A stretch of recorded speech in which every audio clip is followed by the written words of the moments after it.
Sometimes you have people at the restaurant, can I have some ketchup? We don't allow that here. We don't give extra ketchup.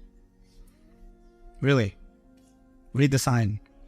I saw you gave it to your cousin that was right before. You gave him 4 extra ketchups. You can't give me a ketchup? I know you have the izzah and you're acting like you're working under the mulk. The strangest tafsir of Quran.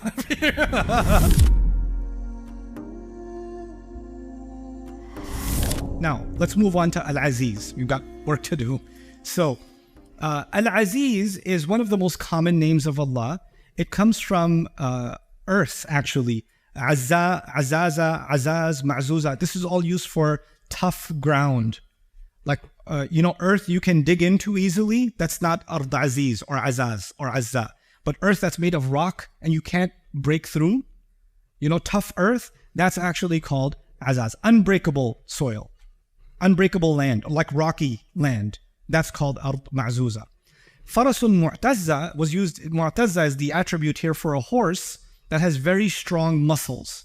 Like it's rock solid, it's built like that. That's called Mu'tazza. And then sometimes they had a camel that had a disease where its muscles become stiff, like muscle atrophy, right? And when it became so stiff, you couldn't milk the camel. You couldn't get the milk because its muscles are all tightened up. And that was actually called Naqatun Azuz, because it became so tough. So the common theme you're learning is rocks that are tough, muscles that are tough, muscles that have become stiff. Dayiqatul ahalil, this is mistyped. Ahalil min shiddati nasiji lahmiha. It's because of the tightness or the atrophy of the muscles, you cannot get milk out of the camel. Okay. Al-Izz also means the elevation of rank. So if you went from internship to manager, to executive manager, to director, you are increasing in izz. You're increasing in your rank in your company. An invincible person, let me explain what invincible here means. Nobody can take you down. Nobody can attack you. Nobody can challenge your position. If you're in an untouchable position, then you are called Al-Aziz. Al-Aziz. One Punch Man in his cartoon show is Aziz. Okay? So if you want to buy analogy, if you'd like to, So Superman without kryptonite is Aziz until kryptonite shows up. Or the Hulk or so, I don't know what. But these are examples of somebody who's invincible, can't be broken, can't be defeated, right? And that's called Al-Aziz. Al-Qawi, Al-Shadid, Al-Ghalib, Alladhi la yughlab. There's the strong one that wins every time and cannot be won over. ما لا يمكن, this typo, ما لا يمكن الوصول إليه مثل حصن عزيز. It's also used for something that is impossible to beat. Like they use it for a castle or a fort. Castles used to have these walls outside, right? So that armies can't just walk in. They have to try to beat the wall or break the wall or catapult the wall, to be able to penetrate. But a wall that just won't break and a castle that just won't be, dominated is actually called Hisn Aziz, a fort that is impossible to break through, an impregnable fortress. To strengthen and empower is Azzaza. This is used in the Quran. Like, in Surah Yasin, there were 3 messengers sent to one nation. Right? إِذْ أَرْسَلْنَا إِلَيْهِمُ اثْنَيْنِ فَكَذَّبُهُمَا فَعَزَّزْنَا بِثَالِثٍ. So from the same word Aziz. We sent them 2 messengers, then we made them stronger with the 3rd one. So to empower is actually the meaning of ta'ziz. And Azza is also used for when you are bullying someone, when you're being tough with someone. From the same rugged, tough, overbearing, it's used, for example, in the story of Dawood alayhi salam, when he was praying in his quarters, and 2 people just showed up in his private quarters, right? And they said, oh, this is my brother. He has 99 sheep. I only have 1, right? And they said, Azzani fil khitab. He used that word, Azzani fil khitab. He's really tough with me, and he's intimidating, and he's overpowering me and bullying me when he talks to me. So Azza is used when you're overpowering someone, and Azza alayhi is also used when you are afflicting or hurting someone. Okay, now, this is just some of the background dictionary meanings of the word. Let's talk about how it's used for Allah in a second. In the Quran, it's used 89 times for Allah. It's quite a bit. It's one of the most common names of Allah in the Quran. 10 other times it's used for other than Allah. So it's not only used for Allah, it's also used for other than Allah. So for example, in Surah Yusuf, Yusuf alayhi salam ended up in the house of someone called what? Al-Aziz. Al-Aziz. And when Yusuf alayhi salam came out of prison and he was made minister and his brothers came barely with any food and they were starving, they were broken, they said, Ayyuhal Aziz. So who did they call Al-Aziz? Yusuf. So Yusuf used to be the slave of Al-Aziz and eventually took his job and became Al-Aziz himself. So he was the minister, and that's one of the words in Arabic for the minister. So similarly, there are, in the Quran, Allah describes a person being thrown into hellfire that used to have a lot of power in Makkah. And he says, "Dhuq, taste this hell. Innaka antal azizul kareem." You're the Aziz, right? Please, sir, enjoy this. So this sarcastically, they're being made to taste the punishment of hell because they used to use their power in the wrong way. Al-Aziz also, and this is an observation we will get into when we finish this discussion. 47 of these times, so 89 times altogether, 47 times Allah uses this word with Al-Hakim. Al-Aziz, Al-Hakim, or Azizun Hakim, or Azizan Hakima. So two names of Allah paired together. You should know from my own studies, I'll share with you my own theory on what I find the most convincing approach to studying the names of Allah in the Quran. People say, why don't you do a series on the names of Allah? It's like, if it was that easy. I wish it was. It's not that simple. So here's just some things that you might benefit from that will help you in your own pondering and your own study and your own thinking about the names of Allah. Every name of Allah has a unique identity. So you should ponder Al-Malik by itself, Al-Quddus by itself, Al-Aziz by itself, Al-Hakim by itself. Every one of them has their own unique identity. But then what Allah does is sometimes He puts two of His names together. When He puts them together, each one of them still has their own unique identity, but together they create a new meaning.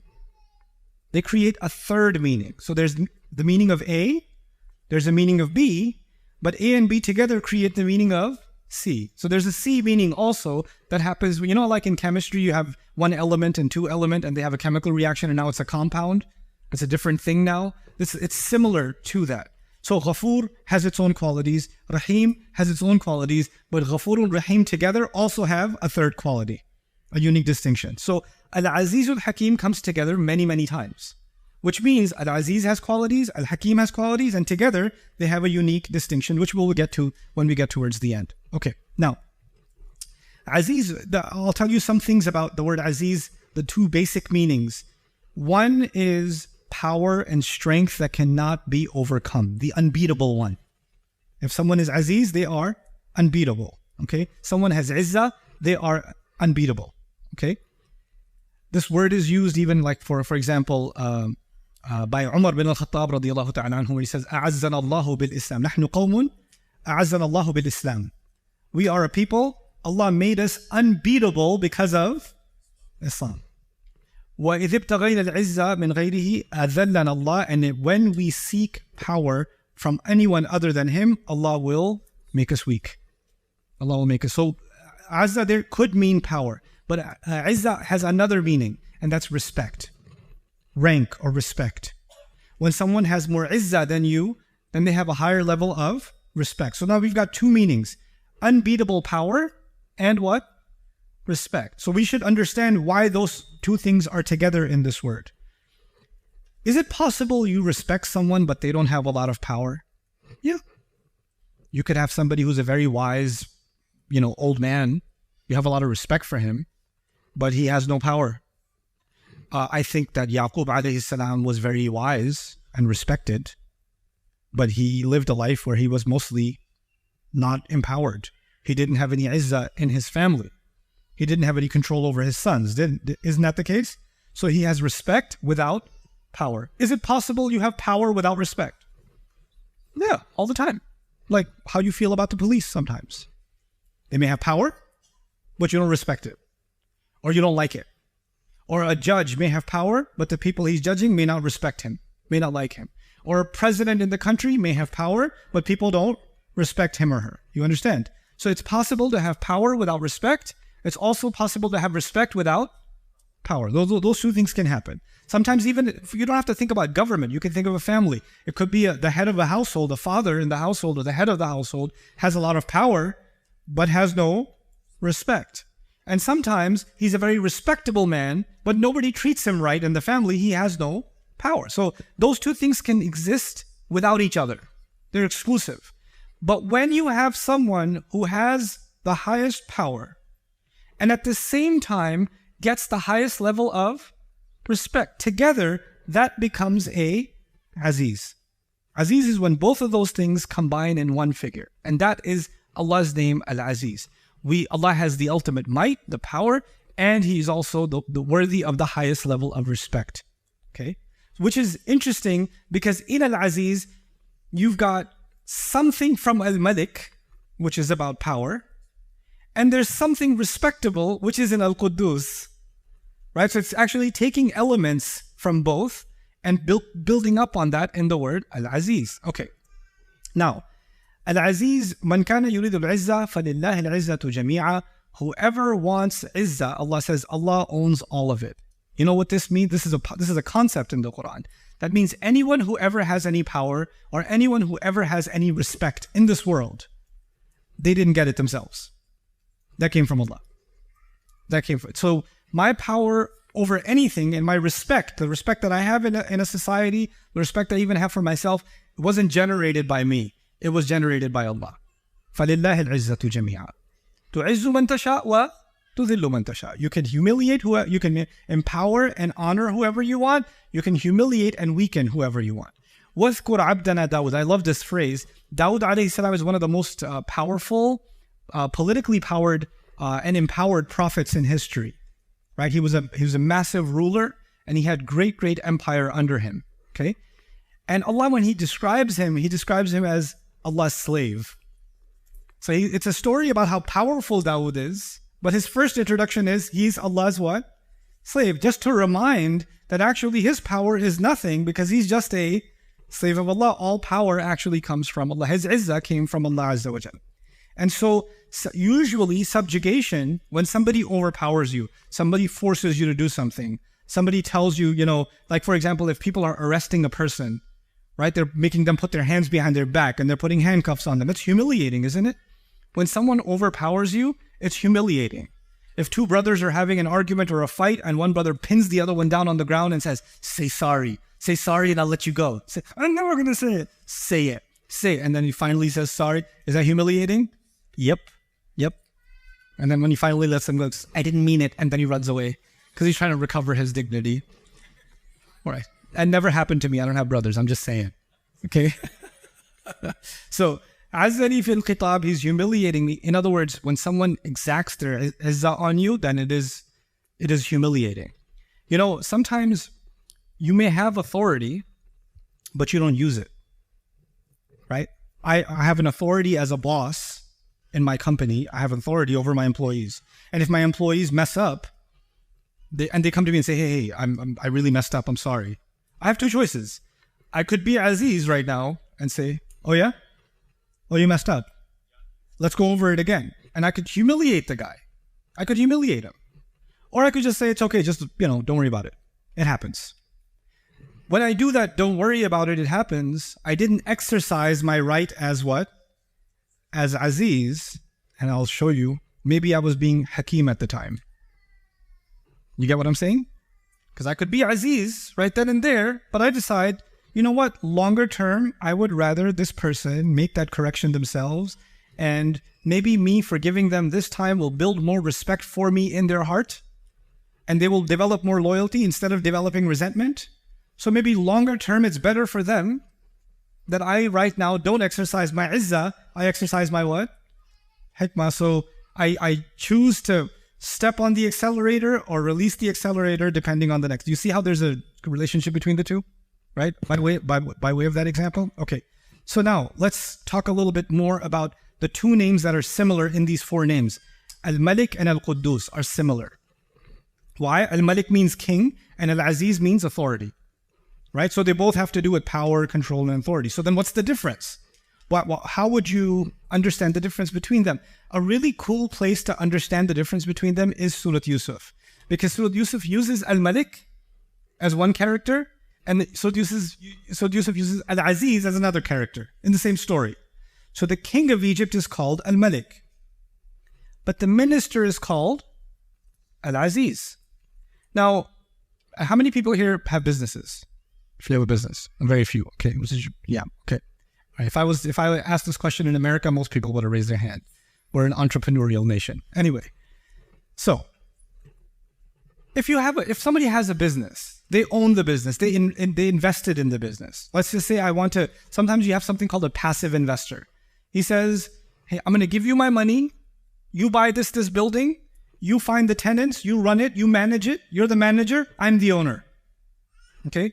So the one who owns it, does he check every day? No, he just checks in 6 months. How's the financial report? Am I making money or not? And every day, if somebody didn't pay their rent, or somebody has an electrical problem, somebody has a gas problem, somebody has this problem or that problem, who's dealing with that? Not the investor, not the owner, but the manager. The manager is dealing with it, right? So the owner handed power over to the manager. Now think about government. There's the king, and the king says, I want to collect taxes from every farmer. But the king is not going to go collect the taxes. The king is going to tell his military general. The military general is going to tell his lieutenants. The lieutenants are going to tell their battalion commanders. The battalion commanders are going to tell their individual soldiers. Each individual soldier is going to go knock on the door. Is the king going and knocking on the door? No. So the king is actually powerful, but by proxy. Not directly, but it's indirect. You understand? So a lot of times when you deal with authorities, like the police was given the authority by the state, right? So that when the police stops me, it's not actually because of that person's power, it's the power that was granted to him by proxy from the mulk, from the governance. You understand? So the malik, the king, the term is actually about power that is the top command is issued by the malik, but then it is executed by people in the lower ranks. Now let's go to the lowest rank. Let's go to, let's say, one police officer or one soldier. The king made the order, I want to collect taxes. And then there's, he's A, there's B, C, D, F, E, F, G, H, and all the way down to X is the soldier. At the bottom of that chain of command, all the way almost at the bottom. When he goes to collect taxes, he beats the guy up. Or he takes a little bit less than he should take. Or he takes more than he should take. Why? Because in that moment, who has all the authority? The soldier does. He's actually Aziz in that situation. There's the Malik up there, and there's the Aziz down here. The Aziz is the one who actually exercises his power and exercises his authority. And these are usually two separate things. You have people that run for the presidency or the prime ministership in different countries. They have elections. They say, I will execute this policy, this policy, this policy. They win the power, and then they're not able to implement their own policies because they may have mulk, but they don't seem to have what? Izzah. They're not able to execute because the people under them are not listening to them, or they're not following what they say they should be doing. You understand? When a business is not succeeding, then the owner says, I need new management. Because I have the mulk, but I don't have the what? I don't have the izzah. I need new managers because they're going to do better izzah job for me. You understand? So Allah takes both mulk and izzah. He's al-Malik and he's al-Aziz. You see why that's powerful? Because now, not a leaf moves without Allah's power and authority. No one gets humiliated or honored except by Allah's command. Teachers, I'll give you one last example. Teachers, there's a policy in the school that if you fail your exam, you will no longer be graduating, right? But that's the policy on top. And the principal has hired the department heads, the headmasters for each department. And then the departments have hired the teachers. And the teacher is the one who actually has authority over the student. And the student failed the exam by 2 points. According to the mulk of the school, this student should be expelled, or they cannot move to the next grade. But the teacher says, hey, just do this extra assignment, I'll give you an extra 2 points. I'll let you pass. Because in the end, who had the izzah? The teacher did. Sometimes you have people at the restaurant, can I have some ketchup? We don't allow that here. We don't give extra ketchup. Really? Read the sign.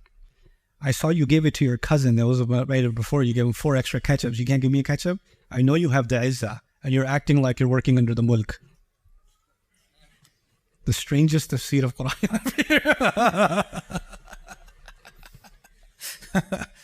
But you understand the difference between these two? And how Allah is the highest authority and the most intimate, immediate authority also between both of these names. Why was it important for Yusuf to take over the Aziz role when the king is already there. Because the king does not know how to execute all of these, the crisis, the economic crisis. Who has the capability of doing that? Yusuf alayhi salam. So even though there was a Malik, Aziz was needed. This is the concept of kingdom and authority that sometimes gets separated. But Allah doesn't allow for them to be separated. And He says He's Malik and He's also Al-Aziz. Both combined together. Okay? So, now throughout human history, someone seizing power or taking the throne needs to settle into the throne, stabilize the kingdom, establish his authority. One might become Al-Malik and be considered good, Quddus, but still not become Al-Aziz. That's another point. You know, when people become newly appointed, then their government is stable or unstable still? Unstable. They say, oh, let's see how the first 100 days go. Or if it's a new king, let's see if he gets assassinated in the first week. Let's see if his brother kills him. Let's see if his uncle kills him. You know, back in the day, sometimes they would be in the Chinese emperors among them, for example, a 4-year-old would become the ruler. He's just sitting there in his diapers. He's ruling China, you know, because they're like, I don't know who's going to come and kill him. So he's got mulk, but his authority is not settled. It's not actually, he's not invincible. He's not someone who cannot be overpowered. So it's shaky. So he's got mulk, but he doesn't have Izzah. Allah is Al-Malik and Al-Aziz at the same time. Okay, so now let's talk about Al-Aziz and Al-Hakim. Actually, let me tell you a little bit about Al-Hakim and then we'll talk about that. And then I'll give you your first break.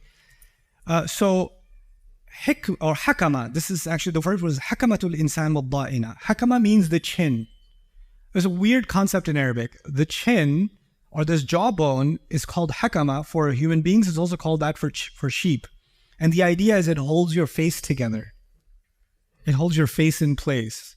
This isn't there, you know. So منعها من التفكك والتسيب سواء كانت مادية أو معنوية أو كلاما, meaning something that prevents something else from falling apart. The idea is the chin is keeping your face from falling apart. Okay.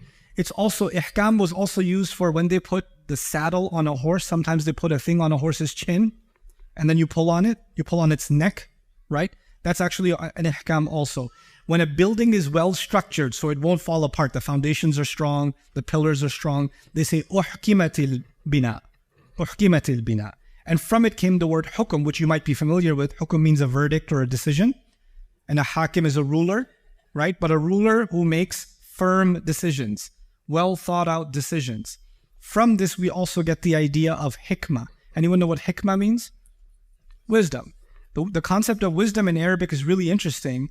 It is actually based on the idea that you've considered all of the factors, and after considering all of the factors, you have an opinion that's very firmly rooted, so that this decision you're making or this idea you have won't fall apart. You know, it's not whimsical, it's not flimsy, it's very well thought out, it's secure, like the chin holding the face secure, right? Or the building being well built. Ideas that are well built, well tested, they don't fall apart. The sum of those ideas become hikmah, they become wisdom. Okay? So he says, Al-hikmatu hiya ma'rifatu afdal al-ashya' bi afdal al-ulum. The best of knowledge, based on the best of knowledge and the best of know-how, you understand how to take the best course of action. That would be hikmah. Hikmah is also used in Arabic for wise sayings. I gotta learn some German wise sayings before I go. Everywhere I go, I have to learn some wise sayings. Like I learned one wise saying in Malaysia. I'm going to butcher it. They say, do it first, say sorry later.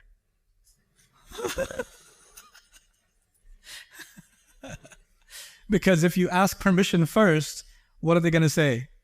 No. So just do it and then say sorry. Very wise. Yeah, it really works. Okay. Don't try this at all. Especially not in Islam. Like, do it first and then, ya sorry Allah. The Malaysian wisdom. Anyway, so the idea of wisdom in Islamic literature, hikmah, is actually a really strong idea. Tomorrow, I'm probably going to have a special 30-minute session with you guys just on wisdom, because this is a huge concept. And we have a variety of ideas of what wisdom means. Right? And I want to develop a Quran-inspired concept of what it means to have wisdom. So this is Allah's name, Al-Hakim, which basically comes down to two things. The decision maker, but the decision maker who makes decisions based on wisdom. Okay, so he has hukum, which means he has the power to make decisions, but he makes them based on wisdom. And wisdom means you considered all the factors, right? A hakim is different from a qadi. A qadi just makes a judgment. A hakim says, oh, you have a situation, you want me to solve it? Let me find out all the other witnesses, all the other situations, because if I make this decision, who else will this impact? What will be the trickle effect? You know, like the butterfly effect thing? What will be the domino effect of this decision? If I considered everything that I made a decision, that would be a hakim because he used proper hikmah, okay? Now, Al-Aziz al-Hakim are paired together 47 times in the Quran, so we should learn something about that. Let's think about a human being before we think about Allah. If a human being has complete authority, you can do whatever you want. You can do whatever you want. You have complete power. Authority that is unquestioned can often be associated with unwise, rash, and unilateral decisions. I'm going to do whatever I want because I'm the king. I said I want this. I said kill that person. I said let this one go. And you just become like a tantrum child. You could just do whatever you want because you have no controls over you. That's why rulers of the past had wise counsel. And even now, presidents have a cabinet, right? And advisors, strategic advisors. So the president says, man, these, like in sitting in America, some president can say, these Russians, they're annoying me. Let's bomb them. And then I'm just in the mood to bomb while he's eating his French fries, right? Then the strategic, sir, actually, it will cause this following chain effect, and this is going to affect the economy in this way, and politics in this way, and this way. Can't bomb anyone. It's been so long, guys. It's been like 3 months I didn't bomb anyone. In other words, if you just have absolute authority, then it will create disaster in the human realm. And so human beings, since the beginning, whenever you have authority, they have to have some kind of what? Counsel, some kind of wise counsel. And if you don't have that, they have, for example, in the American constitutional system, they have something called checks and balances. They didn't want to give the president all the authority. The government was divided into the executive branch, the legislative branch, the judicial branch, 3 different branches. Why? Because if you give all the authority to the president, then that's going to turn into a dictatorship and it's going to be unwise, right? So you have to break up the authority. The izzah is actually broken up. And they thought this will be a wiser approach. It can also be associated with whimsical decisions that sway from one direction to another spontaneously. In other words, one day the king says, get out of here, I never want to see you again. The next day he says, hey, where's that guy? I miss him. I like his jokes. The king can change his mood split second, and the whole law changes in the country. If you're living in a dictatorship, your entire nation depends on the king's mood, because he's running a dictatorship. And this is not just about kings and large authorities. Sometimes you have dictators in a family. Sometimes you have dictators in a company. The owner of the company says, one day we're going this way, one day we're going that way. One day you're fired, one day you're hired. You never know based on their mood. So what is missing when people tend to have authority? Wisdom seems to be missing. Step back, consider all the factors before you make a decision. Know what you're getting. What are the ramifications? What are the consequences? Are you going to be taking this decision back tomorrow? Is this just emotion, or is this actually well thought out? Meaning, in the world, in life, when we think of izzah, many times the more izzah someone has, the less hikmah they have. The less hikmah they have. Allah Azza wa Jal describes himself perfectly Al-Aziz, and separately as Al-Hakim, but now they're together. He's the only Aziz that's truly also what? Al-Hakim. This is his authority, always executed with the highest levels of wisdom. And even above all of that, Allah says about himself, فَعَالٌ لِمَا يُرِيدُ. So those 2 names have something to do with each other. But there's 2 other names we didn't compare to each other, which are Al-Quddus and Al-Hakim. Al-Quddus is the sanctified one, and it's connected with heavenly matters, as we talked about before, right? So the spiritual matters, the matters of goodness and morality, they exist in reclusion, meaning they don't deal with worldly things. I don't want to know about the market. I don't want to know about the social situation or the political situation. I just want to know about what's happening, what's right and wrong in the heavenly sense, in the spiritual sense. The wise counsel, and by the way, kings in the past, they had 2 kinds of advisors. They had the spiritual advisor, and they had the strategic advisors. Okay, so the king would go to the Pope or the church or whatever for blessings and prayers and what should I do? And they would go to their military advisors and their economic advisors for what should I do? And were they always on the same page, these two advisors? No, they hate each other. Like, why is he listening to him? Why is he listening to him? I remember when the first time a Catholic became president in the United States, and John F. Kennedy became president, there was a whole issue in the U.S. about, well, he's Catholic, so is he loyal to the Constitution or is he loyal to the Pope? And if he goes and has a conversation with the Pope and the Pope tells him, issue this policy, go against this policy, is he going to follow that or that? Where's his loyalty? Is he going to follow his counsel coming from the Muqaddas side, or is he going to follow his actual cabinet, the Hikmah side? Two different sides. And so, in a sense, the Muqaddas class concerns itself with the inwardly and the wise counsel with the outwardly. Allah needs no counsel. Allah needs no inwardly. He is himself Al-Quddus and he is himself Al-Hakim. No other king can be this. No other king can be like this. So this, in this way, now you'll understand this point. Kings had two kinds of counsel in the past, spiritual and strategic. Many times the two were at odds with each other. Allah in these names establishes the most complete description of kingdom. His kingdom encompasses righteous holiness, direct authority with invincible power, wisdom and secure governance, taking all factors into account, meaning this is the most perfect kind of kingdom. And on top of that, then you understand what Allah says when He says, فَعَالٌ لِمَا يُرِيدُ. He does whatever He wants. Now when He says He does whatever He wants, it's not like when a human being does whatever they want. This is a higher level of whatever He wants. And so now you come back to tasbih and we end this session. This description covers every flaw that all kingdoms otherwise have. You can have a kingdom that doesn't have the authority.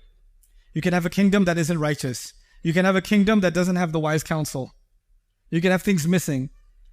But the focus on وَمَا فِي الْأَرْضِ in يُسَبِّحُ لِلَّهِ مَا فِي السَّمَاوَاتِ وَمَا فِي الْأَرْضِ is kinaya, that it is time that people of the world recognize this truth and were introduced to Allah's perfect kingdom. They need to, when they recognize who Allah is, they'll recognize what the perfect kingdom of Allah looks like. There must be some perfect way to introduce them to this king so they too become people of what? Tasbih. If the kingdom is perfect, then that king deserves to be considered perfect. And if you consider someone perfect, what do you do of them? You do tasbih of them. Now you understand the logic of the ayah. يُسَبِّحُ لِلَّهِ مَا فِي السَّمَاوَاتِ وَمَا فِي الْأَرْضِ Al-Malik, Al-Quddus, Al-Aziz, Al-Hakim. As we get to the end of this ayah, now we will see, now that Allah has described Himself as the perfect king, and everybody does tasbih, all the rest of creation know this, it seems the only ones who don't really know this are human beings. There must be a way for human beings to get to know this king and how perfect he is. And that's what the subject matter of the second ayah is going to be. I'll give you guys your first break. Barakallahu li wa lakum. Assalamu alaikum wa rahmatullahi wa barakatuh. Here's what's coming up in the next episode and this deeper look of Surah Al-Jumu'ah. So when you develop that love of Quran, of contemplation, of study, then the way you're going to start talking about it, you're not going to have to take some course on public speaking or how do I, your aim is not to become a public speaker or an influencer. Most influencers are influenced or under the influence. But the idea isn't you want to become a public figure. The idea is you should be able to speak passionately about something that inspires you.